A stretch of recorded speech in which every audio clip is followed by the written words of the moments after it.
സംസ്ഥാന പോലീസ് ഭരണ സംവിധാനത്തിൽ വൻ അഴിച്ചുപണി. ക്രമസമാധാന ചുമതല പൂർണ്ണമായും ഒരു എഡിജിപിക്ക് കീഴിലാക്കി. ഐജിമാർക്കായിരിക്കും മേഖലകളുടെ ചുമതല. കർഷകരുടെ പ്രശ്നങ്ങൾ പരിഹരിക്കാൻ മുഖ്യമന്ത്രിയുടെ അധ്യക്ഷതയിൽ ബാങ്ക് മേധാവികളുടെ യോഗം വിളിക്കാനും മന്ത്രിസഭായോഗം തീരുമാനിച്ചു. നിലവിൽ രണ്ടു മേഖലകളായി തിരിച്ചാണ് സംസ്ഥാനത്തെ ക്രമസമാധാന പാലനം.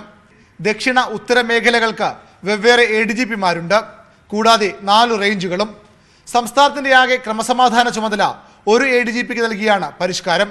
ഇതിനായി സംസ്ഥാന പോലീസ് മേധാവിക്ക് തൊട്ടുതാഴെ എഡിജിപി ഓപ്പറേഷൻസ് എന്ന പുതിയ തസ്തിക സൃഷ്ടിച്ചു.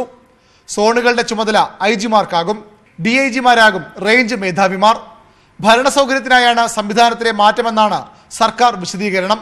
പുതിയ ചുമതലകളിൽ ഉടൻ ഉദ്യോഗസ്ഥരെ നിയമിക്കും. KSRTC MD സ്ഥാനത്ത് നിന്ന് ഒഴിവാക്കപ്പെട്ട ടോമിൻ തച്ചങ്കരി സുപ്രധാന ചുമതലയിൽ മടങ്ങിയെത്തുമെന്നാണ് സൂചന.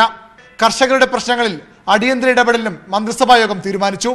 ഇടുക്കിയിലെ കർഷക ആത്മഹത്യയുടെ പശ്ചാത്തലത്തിലാണ് തീരുമാനം. കർഷകരുടെ മേൽ സമ്മർദ്ദം ഉണ്ടാക്കുന്ന രീതിയിൽ ഇങ്ങനെ ജപ്തി നടപടിയുമായിട്ട് മുന്നോട്ട് പോകുന്നതിൽ നിന്നും ബാങ്കുകൾ പിന്മാറണം എന്നുള്ളതാണ് സർക്കാരിന് ആവശ്യപ്പെടാനുള്ളത്. 2019-20 കാലഘട്ടങ്ങളിൽ എടുക്കുന്ന എല്ലാ കൃഷി ലോണുകൾക്കും പലിശരഹിതമായിട്ടുള്ള വായ്പ കൊടുക്കാനാണ് തീരുമാനിച്ചിരിക്കുന്നത്. കർഷകർ എടുക്കുന്ന വായ്പകൾക്ക് പലിശ അവർ കൃത്യമായിട്ട് അടയ്ക്കുകയാണെങ്കിൽ ആ പലിശ പൂർണ്ണമായിട്ടും സർക്കാർ വഹിക്കുമെന്നുള്ളതാണ് ഇപ്പോൾ ഗവൺമെന്റ് തീരുമാനം എടുത്തിരിക്കുന്നത്. നെല്ലിന്റെ താങ്ങുവില വർദ്ധിപ്പിക്കാനും മന്ത്രിസഭായോഗം തീരുമാനിച്ചു.